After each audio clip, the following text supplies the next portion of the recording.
Olá, meus amigos, meus irmãos, nossa saudação fraterna a todos que aqui estamos para mais um estudo, para mais uma reflexão. Amigos da Associação Beneficente Espírita Bezerra de Menezes, que nós possamos ter uns momentos de reflexão em torno dessa temática, que no momento que estamos entrando agora, no mês de outubro, que é o mês dedicado a Kardec, nós vamos, então, fazer alguma reflexão, algum estudo, fazer uma jornada em torno desse tema, o sacerdote druida, o tradutor da Bíblia e o codificador do Espiritismo. Mas antes de nós começarmos o nosso estudo, nós vamos fazer a leitura de uma página, que é a página Você e a Doutrina, de Augusto Paiva, que foi extraída do livro Caripeiros do Além, com a médium Maria Cecília Paiva. Um oásis de paz e amor você encontrou na doutrina espírita. Deslumbrado, declarou-se apaixonado pelos excelsos ensinos e maravilhado com a verdade imutável de que ela é portadora. Realmente, doutrina espírita é Cristo revivendo na Terra os áureos dias do cristianismo. A cada instante, o Mestre de Nazaré sobe o monte da esperança e abençoa a multidão faminta de novos conhecimentos, permitindo que os mensageiros de seu amor voltem à paisagem terrestre para ditarem as páginas vibrantes de luz, de esclarecimentos superiores, rasgando as cortinas do infinito e mostrando no caminho das estrelas as cintilantes moradas da casa do Pai. Revela com amor a lição do trabalho, concedendo a cada um segundo suas obras, demonstrando na lei de causa e efeito o ponto eloquente da justiça divina. Aponta os meios e modos de aquisição de méritos necessários à ascensão aos planos mais altos. Faz observar a necessidade do estudo, pois os filhos da luz devem possuir a sabedoria adequada aos planos de vida que alcançarão no seu longo jornadear pelo país universal. É ainda a doutrina que estende o manto do consolo sobre os corações magoados e aconchega-os ao coração do Mestre, fazendo-os ouvir o convite amorável do Senhor. Vinde a mim, vós, que vos encontrais oprimidos, e vos aliviarei. Você e a doutrina espírita representam um marco importante na face da Terra. Você pode exemplificar a mansidão, a tolerância, compreender melhor aquele que ignora a magnificência da luz e vive com os olhos vedados. Você pode levar ao seu lar a bênção do exemplo sagrado, o conforto da paz e do entendimento, a verdade das lições aprendidas, e você pode ensinar a seus filhinhos as divinas mensagens do Mestre de Nazaré e dizer-lhes do amor incansável de seu coração. Você, meu filho, pode ser uma esplêndida luz no caminho dos homens.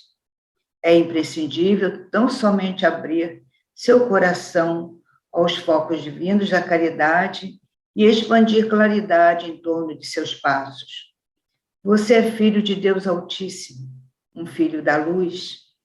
Hoje é sua melhor oportunidade.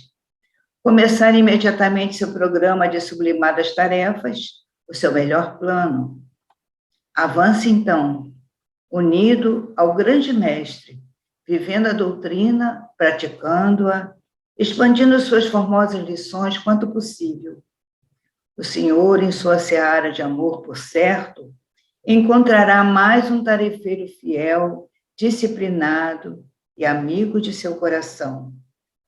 Prossiga com o Senhor a sua longa e jubilosa caminhada para os planos maiores, exemplificando a doutrina espírita, a grande revelação do Mestre.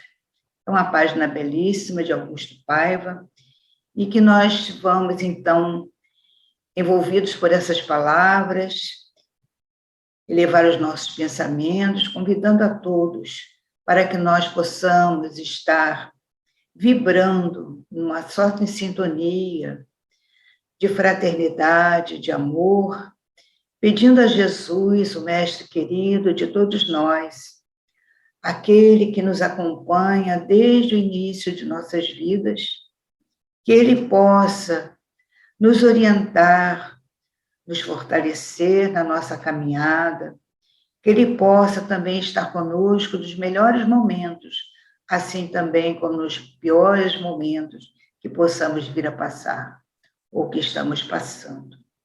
Assim, Senhor Jesus, amigos espirituais de todas as horas, nós estamos agradecendo, antes de tudo, a oportunidade de estarmos unidos em Teu nome, reunidos para mais um estudo, para mais uma conversa sobre coisas tão importantes para a nossa vida nesta encarnação. Sê conosco, Senhor, em todos os momentos de nossa vida.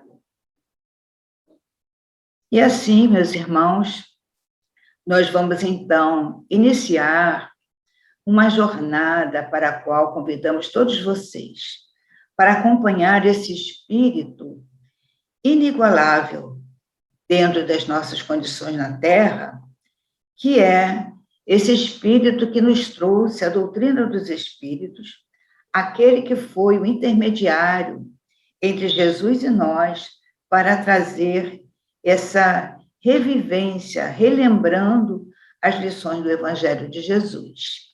E aí, nessa caminhada que nós vamos agora começar, que nós possamos ir imaginando esse espírito em sua jornada evolutiva, nas suas várias etapas de trabalho, crescendo a cada momento mais e mais, se tornando uma estrela, uma grande estrela de muita luz no céu, nesse firmamento, onde está também o grande sol que é Jesus. E esse ser, esse espírito, que hoje nós conhecemos por Allan Kardec, que nós possamos, então, voltar ao tempo antigo, há muito tempo atrás, lá antes mesmo da vinda de Jesus na Terra, quando ele já estava aqui numa experiência muito importante para a sua evolução, para o seu desenvolvimento. Eu vou pedir, então, permissão a vocês para compartilhar com vocês uma apresentação que nós fizemos, que vai certamente facilitar não só o entendimento, mas vai melhorar para todos nós acompanhar essa trajetória desse espírito de luz que é Allan Kardec. Então, aqui nós estamos justamente iniciando, né, essa temática, o sacerdote druida, o tradutor da Bíblia e o codificador do Espiritismo, as diversas vidas de Allan Kardec. E vamos começar, né, nessa trajetória desse mundo de infinitos sóis, vamos começar quando ele estava reencarnado há muitos e muitos anos, antes mesmo da vinda do Cristo à Terra, como um sacerdote druida, reencarnado aqui, lá no princípio, né, um pouco antes da vinda de Jesus à Terra, lá pelos anos 50 antes de Cristo. E aí, e depois de Cristo também, ele vai começar a jornada dele. Zéfiro, que era um espírito familiar da família Baudin, que era a família quem Allan Kardec visitava para fazer as experiências naquele tempo, ainda das mesas girantes, das perguntas aos espíritos. Zéfiro era o espírito protetor dessa família Baudin. E esse espírito, numa determinada noite, revelou que ele e Allan Kardec tinham sido contemporâneos entre o povo celta, que ele tinha sido na época era o professor Rivaio, né, naturalmente, e ele tinha sido sacerdote do povo celta. E seu nome tinha sido, naquela época, Allan Kardec. Esse nome, que ficou tão forte para nessa revelação, foi o mesmo nome que o professor, o professor Hippolyte Léon Denis Arrivaio utilizou para a publicação do Livro dos Espíritos. Então, foi nesse nome que ele utilizou para que não houvesse nenhuma confusão entre aquele que estava divulgando a doutrina dos Espíritos, que era um trabalho que ele estava organizando, e para não confundir com o trabalho do professor, do mestre, do pedagogo, daquele que publicara tantos livros também, e que já era muito reconhecido pelo seu trabalho na sociedade naquela época em Paris. Então, essa revelação do Espírito Zéfiro está registrada numa obra do professor Canuto de Abreu, chamado Livro dos Espíritos e sua tradição histórica e lendária.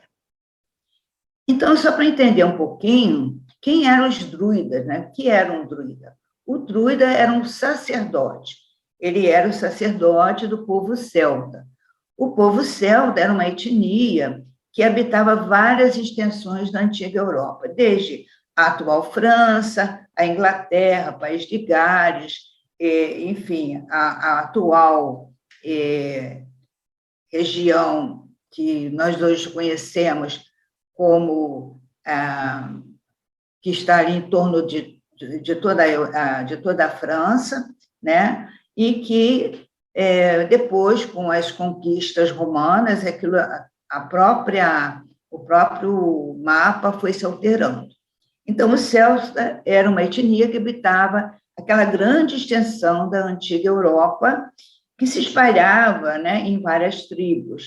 Então, o druida era o sacerdote desse povo. Eles, além de... Era um povo que era muito ligado na parte espiritual, e eles tinham conhecimento de fitoterapia, de agricultura, de tecelagem, de mineração, cerâmica, pecuária, metalurgia e astronomia. Então, era um povo, e principalmente os sacerdotes, eles tinham muita cultura, muito conhecimento, desenvolviam também muita arte, a arte da música, da poesia, da escultura, da ourivesaria e da joalheria. Então, era um povo que tinha um certo desenvolvimento intelectual e nas artes também, além da ligação muito próxima com as coisas da natureza, com as coisas da espiritualidade de uma forma geral.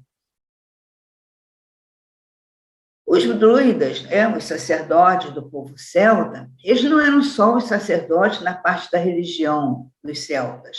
Eles também atuavam como juízes, como professores, enfim, eles eram autoridade dentro daquela comunidade.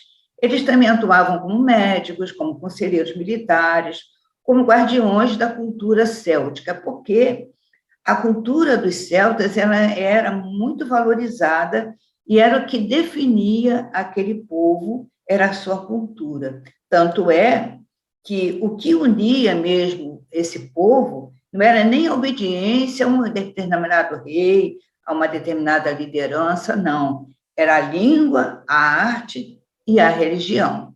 Então, era nesse povo, nesse cenário, que viveu Kardec, nosso Kardec hoje, como sacerdote druida, também denominado naquela época, chamava-se Allan Kardec, segundo informação do Espírito Zéfiro.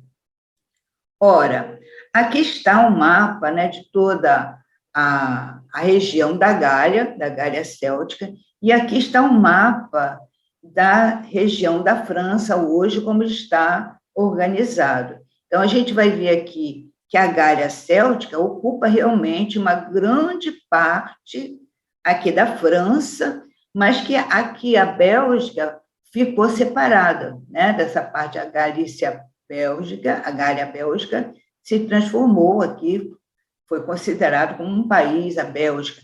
A Suíça foi desmembrada como um país independente, já não fazendo mais parte da Gália Céltica. Por que é importante a gente ver isso, né? A gente vai visualizando e vai entendendo melhor toda essa construção, toda essa conjuntura onde viveu esse espírito como um sacerdote druida.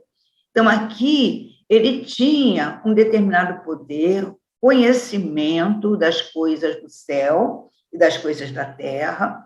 Ele já tinha aqui uma cultura que, para a época, era bastante abrangente e bastante profunda, se nós considerarmos a época em que eles viveram.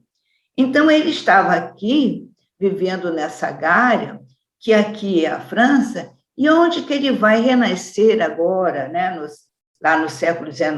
Justamente aqui em Paris, dentro da própria Gália. É interessante essa conjuntura do mesmo local, da mesma região, do mesmo território geográfico, fazendo com que parece que ele veio para completar algo que precisava ser completado. Então, os princípios da religião para os céus, é importante que a gente entenda isso e conheça. Por quê? Porque nós vamos agora associar por que esse espírito reencarnando no século XIX, como o professor Rivail, ele vai trazer toda uma conjuntura, ele vai facilitar com que os espíritos superiores tragam essas informações que ficou depois conhecida como a doutrina dos espíritos. Então, vejamos aqui como é interessante os princípios da religião para os celtas. Imortalidade da alma, olha que interessante. O livre-arbítrio, a evolução espiritual. Eles acreditavam nas esferas espirituais, ou seja, diversos níveis de evolução. E também acreditavam na proteção dos espíritos superiores. Então, esses princípios estão intimamente ligados com o quê? Com os princípios da doutrina espírita trazida pelos espíritos superiores através de Allan Kardec, através de vários médios que Allan Kardec organizou e sistematizou e fez todo esse código para todos nós.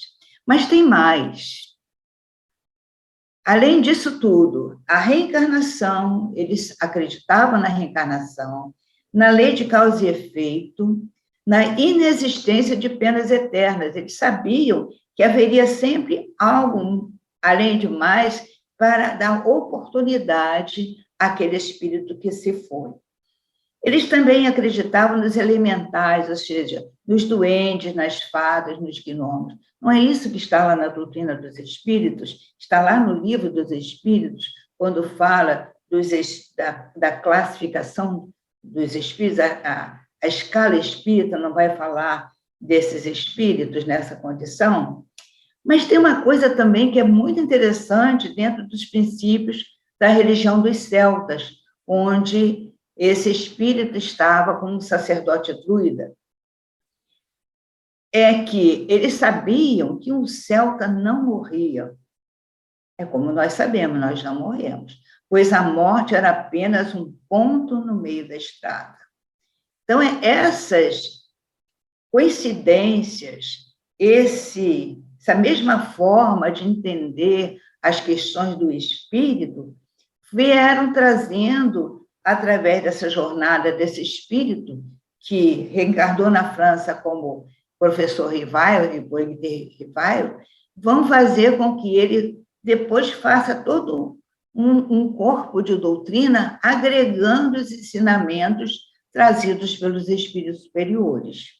E é interessante porque, naquela época, no ano 52 antes do Cristo, a Gália passou ao domínio dos romanos. César, o grande líder de Roma, invadiu aquela região, a Gália, para tomar, né, posse da Gália. Então, como eles não tinham muita força bélica, e César tinha um exército bastante preparado para isso, o que aconteceu foi que, nessa época, a prisão do líder gaulês, né, que liderava todo aquele povo, ele se entregou, porque não havia mais como lutar contra César e todo o seu exército. Então, em 52 a.C., esse líder gaulês depositou as armas e se entregou. E aí, a Gália passa para o domínio de Roma. O que acontece, então, com os gauleses? O que acontece, então, com aquele povo celta? O que acontece com os druidas, os sacerdotes dos celtas? Então, aquilo ali começa a haver uma intervenção do povo romano para dominar aquela cultura dos celtas. E aí, por mais que eles pudessem fazer um esforço para manter a sua cultura, a repressão movida pelo imperador, César, foi tão forte, que a cultura céltica foi perdendo a sua força. Então, o druidismo, ou seja, tudo aquilo que os sacerdotes druidas viviam e explanavam e ensinavam, né, eles tiveram que fazer isso de uma forma fechada, uma forma esotérica, escondida, para tentar preservar o máximo que fosse possível.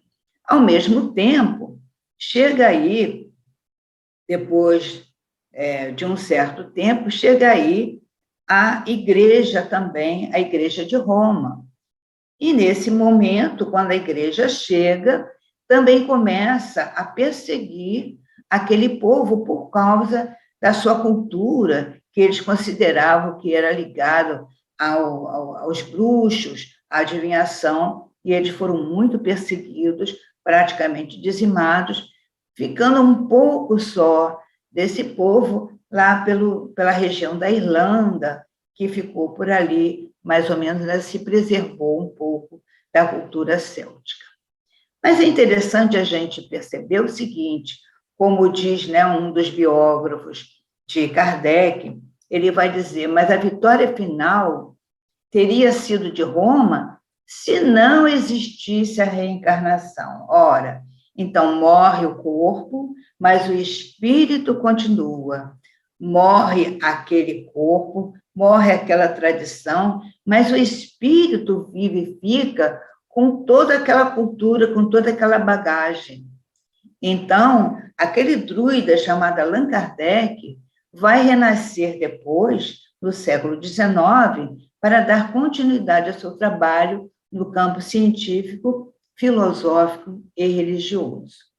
Mas, antes disso, acontece um outro fato também importante na vida desse espírito, que é uma outra reencarnação. Foi necessário que esse espírito, que era um sacerdote druida, reencarnado agora como um sacerdote da Igreja Católica, que nasceu hoje em República Tcheca, mas era um lugar chamado Uzinek, que é Jan Hus. Jan Hus nasce, então, em Uzinek, por isso ele é chamado Jan de Hus, quer dizer, esse Hus poderia ser com S só, é da cidade de Uzinek, daquele local, e ele é conhecido como Jan Hus.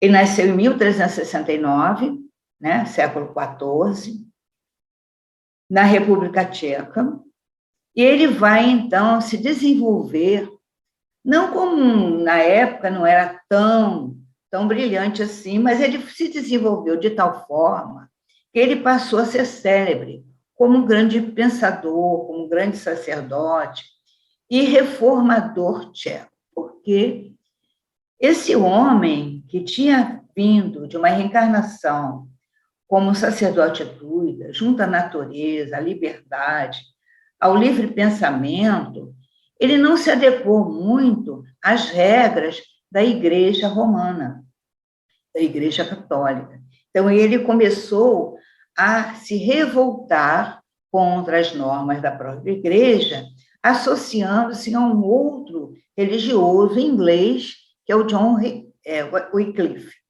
Então, esse espírito, agora reencarnado como John Hus, que tinha sido, numa outra encarnação, um sacerdote druida, ele vai, então, começar a fazer movimentos seguindo esse reformador John Wycliffe, da Inglaterra, que na Inglaterra também ele faz esse movimento contra algumas normas da igreja, como, por exemplo, eles achavam, e aí o John Hus seguiu o John Wycliffe nesse pensamento, de que a Bíblia deveria ser traduzida para o próprio idioma, para que todas as pessoas pudessem ler e entender o que estava escrito. Que não precisaria de um sacerdote para ser intermediário entre a pessoa e Deus. A pessoa poderia se dirigir a Deus diretamente. Falava também das indulgências, que daquilo que a igreja arrecadava e que se tornava rica, aquilo deveria ser dividido com os pobres. Ora, isso era um pensamento muito revolucionário para a época, e ele, né, João Wycliffe e o Jean Hus, eles pensavam dessa forma, porque eram espíritos já com uma outra mentalidade, né? Então, eles não aceitavam a supremacia papal. O que acontecia naquela época? O Papa, ele era absoluto, e tinha a infalibilidade do Papa, ou seja, ele não era infalível, quase considerado um Deus, né? E hoje nós vemos o nosso Papa Francisco, quando ele diz assim, orem por mim, é outra posição, é outra postura, muito diferente daquela época. Então, a supremacia papal, ela precisava ser respeitada, mas esses dois sacerdotes não entendiam dessa forma. Então, eles entendiam que a pessoa do Cristo era maior do que tudo, não Pedro como chefe e cabeça da igreja, considerando o evangelho a única lei, que havia a regra papal e eles que tinha que ser obedecida, mas não, o evangelho é a única lei, não é a lei do Papa. Então, tudo isso causou o quê? Um tumulto naquela região, as pessoas, até o rei, na ocasião, amparando o próprio Jean Hus, porque o Jean Hus caiu nas graças da rainha. E aí, por conta disso, o rei começou a apoiar Jean Hus, e esse embate entre a religião e o poder, e o rei, foi uma situação bastante grave, que causou tumultos, revoltas dentro daquela população. Ora, mas aí a igreja não podia sustentar isso, não podia tolerar essa fala, né, essa pregação de Jean Hus. Então, ele pregava que os documentos sagrados pudessem ser traduzidos para a língua local, para que todos pudessem entender. Ele começou até a fazer esse trabalho, não conseguindo concluir, ele foi impedido. Lá na Inglaterra, o John Wycliffe, ele conseguiu, mas os livros todos, as Bíblias todas foram recolhidas e depois queimadas. Da mesma forma que as missas pudessem ser rezadas na língua local. E a gente vê que isso demorou séculos, porque eu me lembro que até mais ou menos 1900, os anos 50, 60, as missas ainda eram em latim. Depois é que houve a mudança. E mais ainda, que as pessoas pudessem dirigir a Deus diretamente, não sendo apenas privilégio da igreja. Então, tudo isso era esse homem, esse pensador, Jean Hus. E aí a gente vai entender que na trajetória desse espírito há uma coerência de pensamento, de postura, de maneiras de ver as coisas que tem a ver com a unidade, a individualidade do espírito que a gente aprende na doutrina dos espíritos. Então, aqui está esse homem, Jean Hus, que sofreu bastante a perseguição da igreja por conta das suas ideias revolucionárias, né? Como sempre, os revolucionários, eles têm sempre uma maneira de cortar aqueles que estão atrapalhando a vida muito confortável, acomodada, daqueles que se acomodaram numa vida muito diferente da que ele propunha. Então, ele trabalhou na fixação da ortografia, na reforma da língua literária tcheca. Ele também era contra a venda de indulgências, em especial o perdão de todos os pecados mediante o pagamento em dinheiro estipulado pela Igreja. Era nesse momento que ele dizia que esse dinheiro deveria ser doado, ser aplicado nas dificuldades do pobre e não nas riquezas da Igreja. Ele foi um grande trabalhador da língua literária tcheca, até fazendo reformas que melhoraram o entendimento da própria língua. Além disso, por conta de suas ideias colocadas em seus sermões e nos seus livros, ele foi excomungado 2 vezes pela Igreja Católica e tendo que se afastar na época de Praga. Então, ele se afastou e teve que ficar recolhido, né? Não mais ali no meio de Praga, que era a capital naquela época daquela região. Bom, mas aí o rei Segismundo de Luxemburgo, para tentar conciliar as coisas, ele deu um salvo-conduto para o Jean Rus para que ele comparecesse ao Concílio de Constança em 1414. Só que eles não respeitaram e, alegando que Jean Rus estava querendo fugir, se afastar, eles prenderam Jean Rus e ele ficou por mais de 6 meses preso e depois ele foi condenado.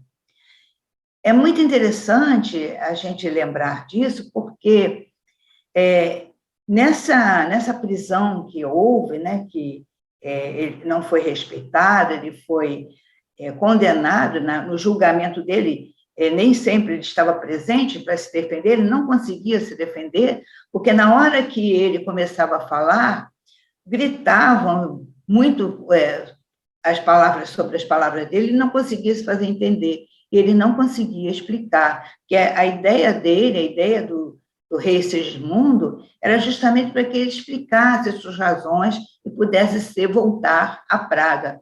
Mas, diferentemente disso, os papas, e é muito interessante isso, naquela época havia 3 papas que governavam, e esse concílio foi feito justamente para que os papas se organizassem para ver como é que ia resolver aquela situação daqueles 3 papas.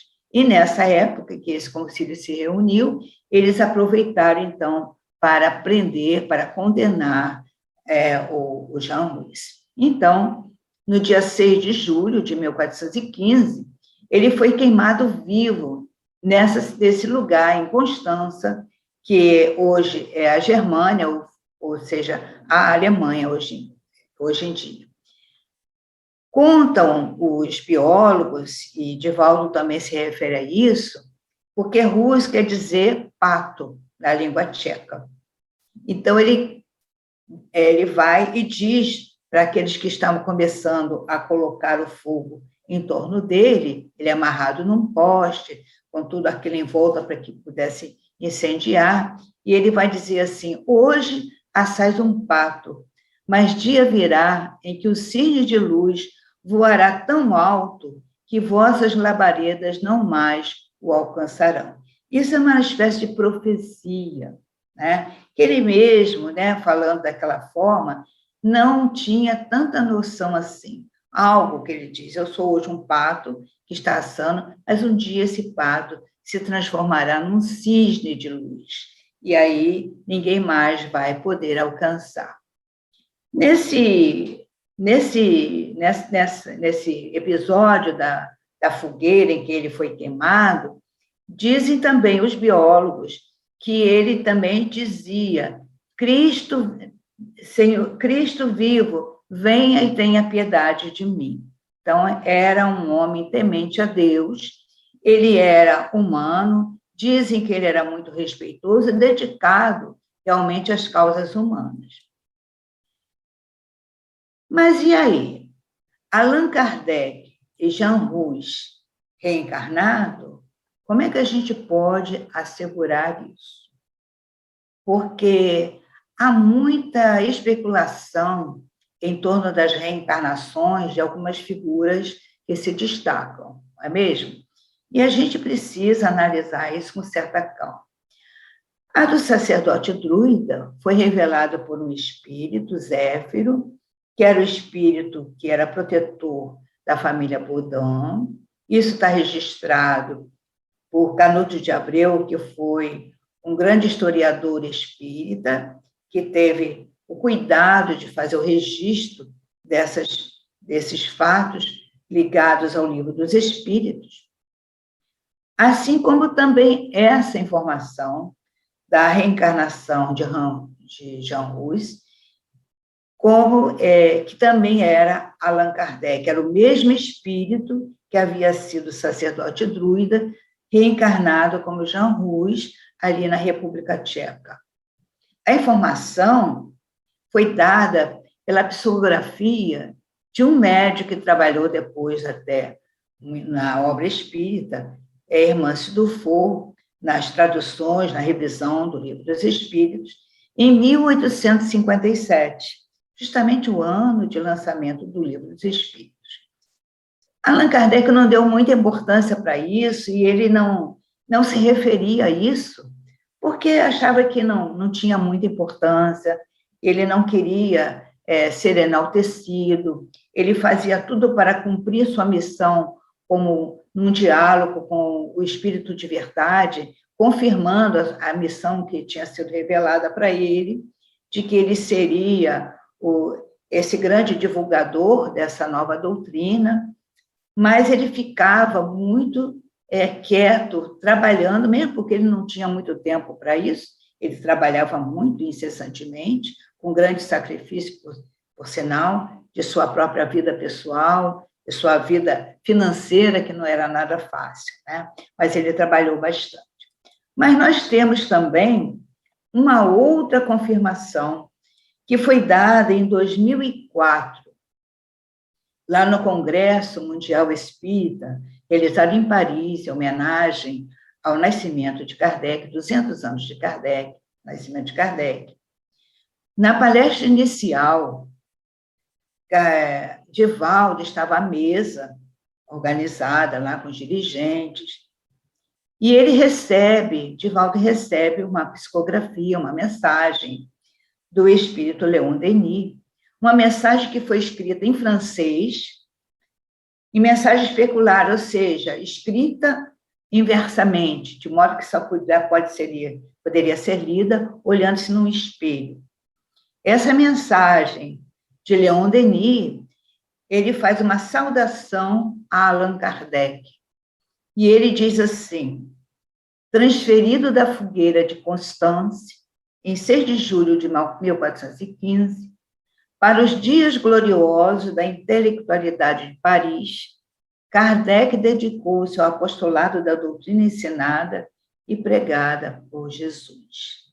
Então, aqui está uma outra confirmação de um outro espírito, Leon Denis, em mensagem psicografada por Divaldo Pereira Franco, na abertura do Congresso Mundial Espírita em Paris, no dia 2 de outubro de 2004. Então, de fato, Jean Rus é o mesmo espírito encarnado no sacerdote druida e reencarnado como Hippolyte Léon Denisard Rivard, em Paris depois, como atesta aqui Leon Denis nessa mensagem. Mas vamos continuando a trajetória desse espírito, um espírito de escola, um espírito de luz. Tem uma página interessantíssima do espírito Irmão X, a psicografia de Francisco Cândido Xavier, está no livro Cartas e Crônicas, intitulado Kardec e Napoleão. Era a véspera do Ano Novo, na virada do século, e há uma grande assembleia de espíritos sábios e benevolentes, uma assembleia espiritual, onde ali estavam, entre tantos outros espíritos, e aí eu não trouxe tudo porque é muito longa essa mensagem, mas destacando-se Sócrates, Platão, Aristóteles, Agostinho, Vicente de Paulo, Teresa d'Ávila, Fénelon, Gutenberg, Swedenborg, Galileu, Pascal. Interessante que esses espíritos, né, que estavam lá nessa assembleia, que foi uma assembleia organizada por Jesus, são os mesmos espíritos que assinaram a obra O Livro dos Espíritos. Vocês podem reparar, pelo menos a maioria deles está lá. Mas também havia espíritos encarnados presentes, como Beethoven, Goethe, Ampère, Pestalozzi, Pio VII, tendo à frente nada mais, nada menos do que Napoleão. Então, toda a Assembleia ali aguardando, é uma ambiência elevada, todos ali esperando o grande momento, e, dentre todos, no entanto, um deles avultava em superioridade e beleza, porque era um espírito que vinha, eram muitas estrelas, mas havia uma que brilhava mais do que as outras. Tiara rutilante brilhava-lhe na cabeça, como que aureolar-lhe de bênçãos, o olhar magnânimo, cheio de atração e doçura. E aí a gente lembra de está lá no livro Obras Póstumas, que Kardec coloca lá, que uma médium se refere a ele como possuindo uma tiara espiritual. E ele, muito surpreso, diz assim, era uma leitora de mão. Ele não acreditava muito, mas sabia que a leitura de mão apenas servia de pretexto para que os espíritos se comunicassem. E aí ele duvida dessa colocação de tiara espiritual, porque ele, será que eu seria o Papa? Será que eu seria alguém importante, o rei? Eu não pretendo ser nada disso. Aí ela ri e diz assim, eu estou falando de tiara espiritual. E realmente, aqui está a tiara rutilante, brilhava ali na cabeça. Mais tarde, essa mesma senhora se encontra, Kardec se encontra com ela, já o Livro dos Espíritos lançado, tudo aquilo assim, já borbulhando na sociedade parisiense, do lançamento daquele livro, e aí ela lembra. Então, lembra que a tiara rutilante era isso, né? Aquilo que, desse trabalho que traz todos esses espíritos, né, para amenizar a dor da humanidade, lembrar dessa figura ímpar, né?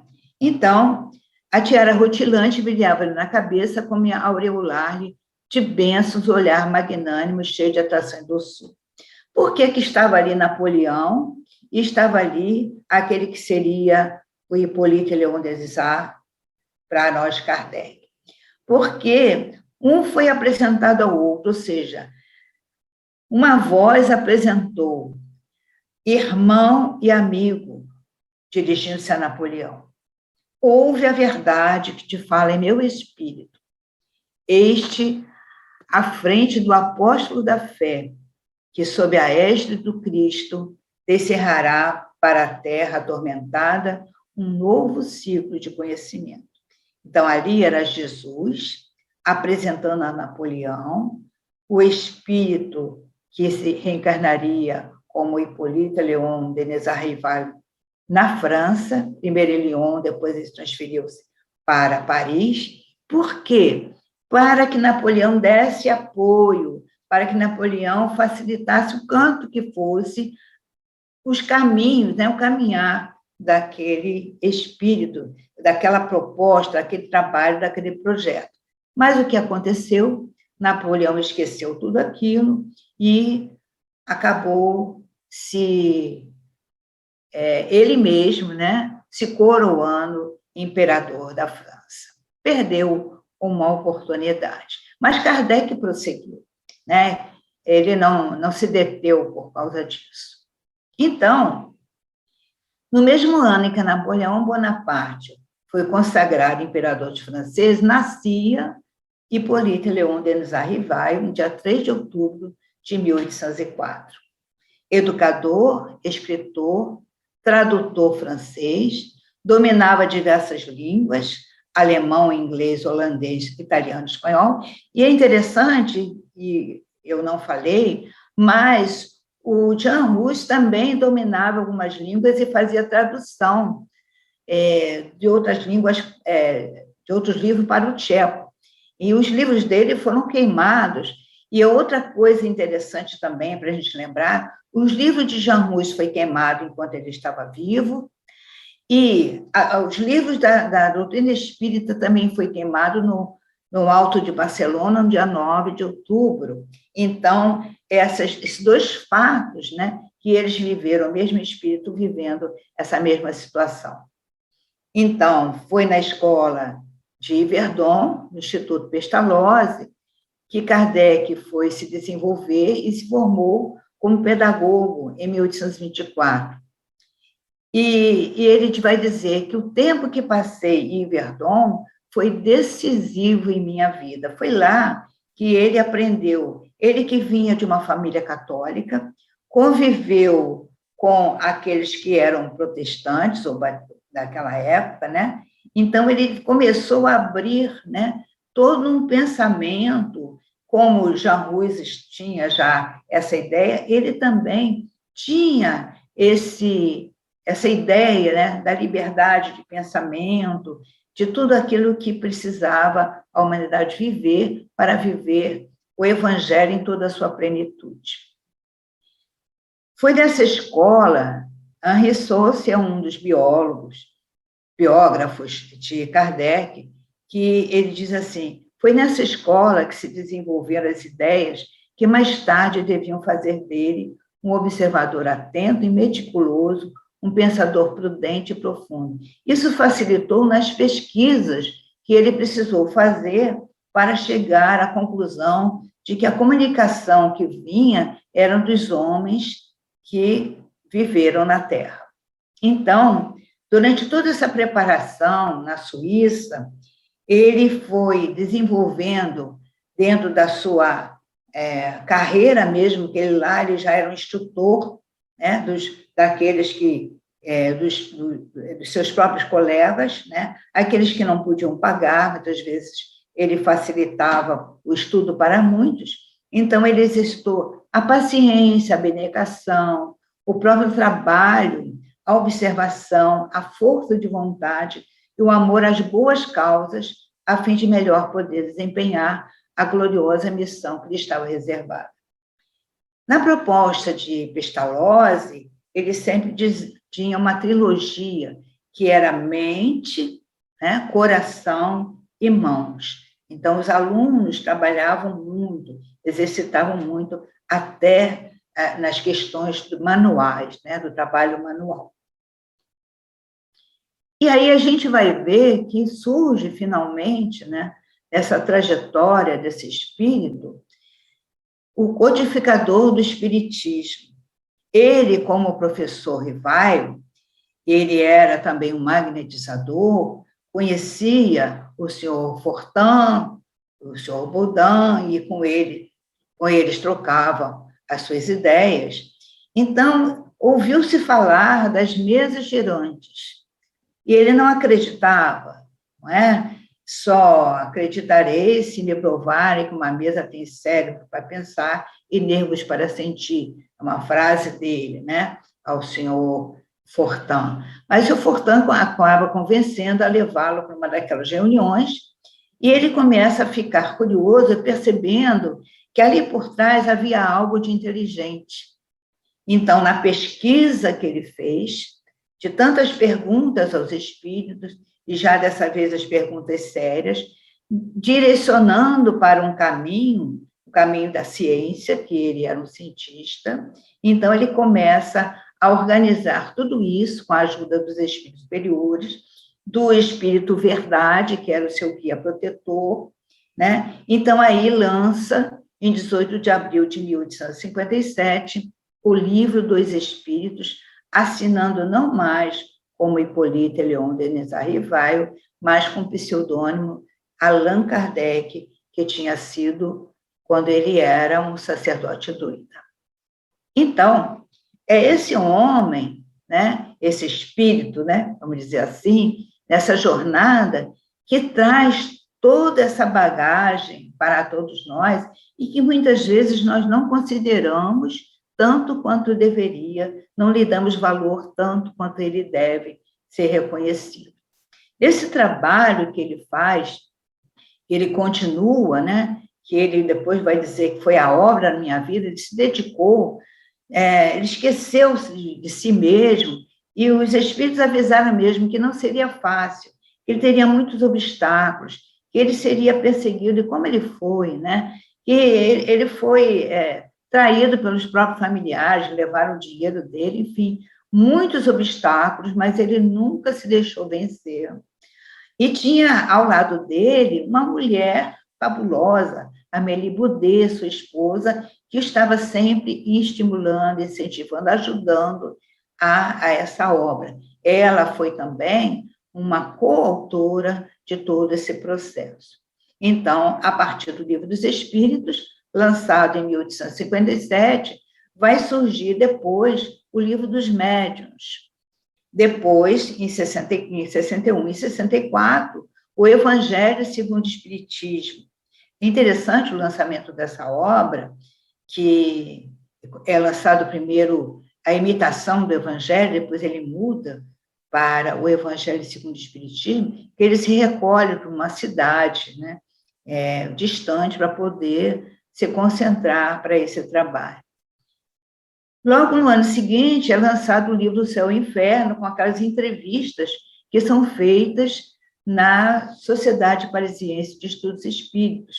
É ali o grande pesquisador trabalhando ali com a colaboração de outros companheiros. E, finalmente, o último livro da base, da fundamentação doutrinária, A Gênese, em 1868. Cada obra dessa corresponde a uma das partes do Livro dos Espíritos, muito bem estruturado, com uma didática irretocável, perfeita, que é só seguir que a gente está indo no caminho certo do estudo da doutrina dos Espíritos. Já em 1858, ele começa a fazer a divulgação através da Revista Espírita, onde ele responde as cartas e publica a resposta, publica a carta recebida, ele faz comentários, faz estudos. Ali é o verdadeiro laboratório de Kardec. E a Sociedade Parisiense de Estudos Espíritas é também fundada no dia 1º de abril de 1858. Então, aqui está todo o acervo dessa obra gigantesca do Livro dos Espíritos e toda a doutrina espírita. Este é o codificador. E nós não podemos deixar de trazer um pequeno trecho de Prolegômenos que está no Livro dos Espíritos, quando Kardec coloca ali coisas importantes para nós lermos, nem sempre a gente lê com atenção. Então, eu destaquei 2 parágrafos que são da máxima importância. Os espíritos anunciam que chegaram os tempos marcados pela providência para uma manifestação universal, que, sendo eles os ministros de Deus e os agentes de sua vontade, sua missão é instruir e esclarecer os homens, abrindo uma nova era para a regeneração da humanidade. Vejam só que quão importante é essa obra, toda essa obra, né, que é um verdadeiro edifício, como ele diz, né, que está sendo construído, a base foi o Livro dos Espíritos e vai sendo completado com as outras obras, mas aqui está dizendo que é instruir e esclarecer os homens, em geral. Ele não está falando de religião. É uma nova era que está se abrindo. Para quê? Para ajudar na regeneração da humanidade. E o outro parágrafo que eu destaquei, quando os espíritos dizem a Kardec: Ocupa-te com zelo e perseverança do trabalho que empreendeste com o nosso concurso, pois esse trabalho é nosso. É muito interessante isso, né? Porque por isso Kardec coloca o livro dos Espíritos, não é livro de Kardec. A obra, a doutrina não é de Kardec, mas é dos Espíritos. Ele foi muito importante, mas a obra é dos Espíritos. E eles continuam. Nele pusemos as bases do novo edifício que se eleva e que um dia há de reunir todos os homens no mesmo sentimento de amor e caridade. Então, é essa a proposta, a união de todos, o sentimento de amor, de caridade, de fraternidade.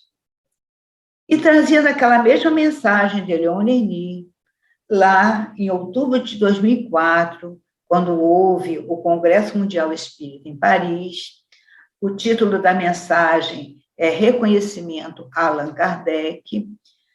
Leon Denis vai dizer: sua vida e sua obra testemunham sua grandeza, missionário da verdade. E ele conclui dizendo: nós, os beneficiários de vossa sabedoria, agradecemos emocionados e pedimos humildemente: orai por nós, vós que já estáis no reino dos céus. Leon Denis. E aí nós fazemos das palavras de Leon Denis as nossas palavras também, agradecendo, reconhecendo a grandeza desse Espírito, nessa trajetória luminosa que nos trouxe essa obra, que é uma obra que nos dá orientação para a nossa vida, que responde os nossos porquês, que nos traz Jesus de volta. Então, nós agradecemos também a esse Espírito. Nós, os beneficiários de vossa sabedoria, agradecemos, emocionados, e pedimos humildemente: orai por nós, vós que já estáis no reino dos céus. E aí, vale a pena sempre nós lembrarmos da nossa responsabilidade enquanto espíritas de estudar, de viver essa doutrina, que é a própria doutrina do Cristo. Emmanuel vai dizer numa mensagem que nós precisamos desentranhar o pensamento de Kardec, assim como Kardec desentranhou o pensamento de Jesus. Então, é nesse sentido que nós precisamos pensar, viver Kardec, mas viver também o Evangelho, que é a doutrina que é trazida por Allan Kardec, pelos Espíritos, para todos nós, vivendo outra vez o Evangelho, na vida de Jesus, naqueles primeiros ensinamentos de Jesus que vibram até hoje em nossos corações. Então, que nós possamos agradecer a esse Espírito, mas também agradecer a Jesus, agradecer a Deus por tudo isso que nós recebemos. Nós somos imensamente gratos, beneficiados por essa doutrina que nos chegou, que serve de luz para a nossa vida, que é a base de sustentação para todos os dias de nossa vida, especialmente nos momentos que nós estamos vivendo. Nós sabemos que tudo isso vai passar, mas que a morte é passageira, que nós vamos continuar vivendo e também continuando a nossa trajetória de evolução e de luz. E possamos agora agradecer a Jesus, a Deus, a esses amigos espirituais que não se cansam de trazer para nós mensagens de conforto, de esclarecimento, para nos manter a fé viva, para nos manter sempre nesse caminho, buscando sempre a verdade, buscando orientações seguras para todos nós. Que nós possamos, Senhor, orando por esse espírito que foi Allan Kardec neste nosso século passado, no século retrasado, no século XIX, que nós possamos Orar também pelos outros espíritos que também vêm trazendo mensagens de conforto para todos nós, nos estimulando a conhecer cada vez mais a doutrina dos espíritos que ilumina a nossa vida. Obrigado, Jesus querido. Obrigado aos amigos espirituais e que todos aqueles que estão agora, neste momento, passando pelas dores, pelas aflições, possam receber a luz do teu Evangelho, Senhor, a tua luz nos seus corações, fortalecendo-lhes a caminhada, amenizando a dor que é neste momento sempre. Obrigado, Jesus, que a tua paz nos envolva em todos os momentos da nossa vida. Se conosco, que assim seja. E assim, meus irmãos, agradecendo por tudo, fiquemos em paz e que Jesus nos abençoe.